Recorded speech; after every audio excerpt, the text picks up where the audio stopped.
China is facing increased global hostility over its handling of the coronavirus outbreak. Now, an internal Chinese report says that anti-China sentiment is at its highest since the 1989 Tiananmen Square crackdown. The report specifically warns top leaders in China about their greatest adversary, the United States.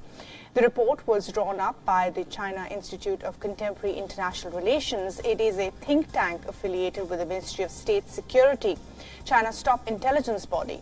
The report was presented last month to top leaders in Beijing, including President Xi Jinping. And according to the people familiar with the report, the think tank blames the US for leading the anti-China rhetoric after the virus's outbreak. Now, as we know, relations between China and the US have hit a new low.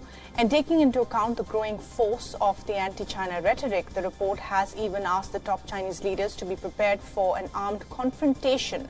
More so, anti-China sentiment could surely place its global economic and geopolitical interests at risk. The paper concludes that Washington views China's rise as an economic and national security threat. The number of confirmed cases, remember, around the world has now crossed 3.5 million, but the leaders of the two countries continue to argue over the origins of this virus.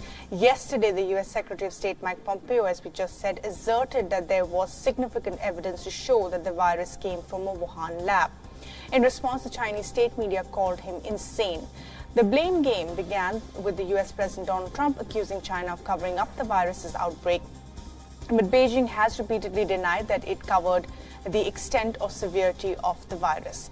Since the US became the worst affected country in the world due to coronavirus, the mistrust between Washington and Beijing has only worsened. The two countries were already involved in a slugfest dealing with issues of trade war, disputes over Hong Kong, Taiwan, South China Sea. Now, the COVID-19 pandemic is threatening to end the remaining goodwill between these two global powers.